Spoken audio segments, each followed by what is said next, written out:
我係白家樂，係澳門長大嘅。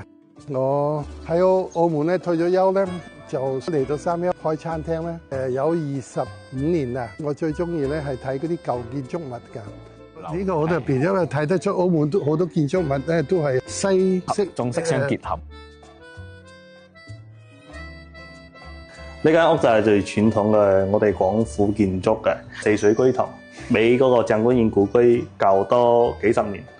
又見到呢個名都幾有緣嘅，因為我喺澳門咧住喺嗰個下坡嶺嗰度，對面咧就係鄭觀應嗰個大屋啦。咁我細個咧就成時喺嗰度玩嘅，喺佢嗰啲花園嗰度走嚟走去。見過去咧都係佢啲鄭氏族人嘅屋企嘅。哦，就係呢啲私人庭院，係阿鄭觀應都係喺呢入邊出生。1987年嗰時 ，Michael Jackson 啊就嚟到我啲雍馬村啦，係玩咗半日，叫晏晝咧都係我啲嘅中山溫泉食嘅。喺澳門嗰間，澳門嗰間完全仲唔同呢度，因為呢度有個公園好靚。呢出邊呢條咧就係我啲嘅自由古道啦。鄭觀應出咗屋門口，行出去，一路就去到澳門啦。佢就係個商人嚟嘅，係咪？係喺鄭觀應去到上海之後咧，最先係幫啲外國人做生意。所以佢就提出咗我啲要培養商業人才，同埋外國人打商戰。呢個都係佢當時提出嚟嘅。所以呢本書都未係超前，改咗好多人嘅睇法。係嘅。呢兩間廂房咧就係佢啲睡房。因為我都有幾件嗰啲枕頭咧，咁一嚿氈咁樣可以瞓得咁耐，唔舒服，唔舒服啊嘛。而家我明啦，你話好似一個鬧錶咁樣，時間瞓得耐咧，佢夠鐘啦，你起身。係前面就係我呢個民宿啦，我啲係成立咗一間公司，專門投資嚟改造嘅。呢種係比較復古嘅風格，就係我啲傳統啲民居嘅。呢邊就可能比較新式一啲咯。嚟到我啲雍馬村咧，肯定就要飲咖啡噶啦。咖啡都係我啲三鄉呢邊都係算比較走嘅啦。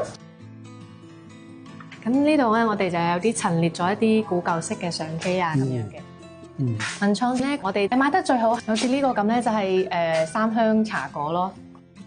三鄉奶粉啊，唔係話好多個人咧話，我唔食中間，我反為咧，平時我哋有時中午我都出去食奶粉係。尤其是我哋嘅三鄉奶粉係手工奶粉嚟㗎。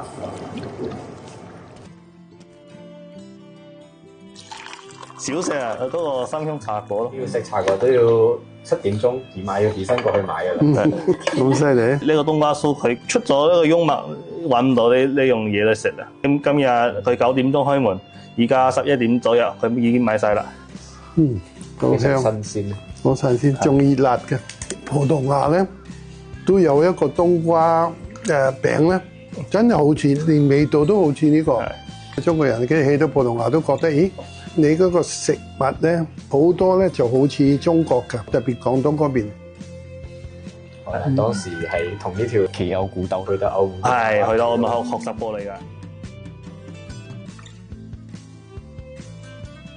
睇到個歷史咧，我都知道三鄉係一個好好地方。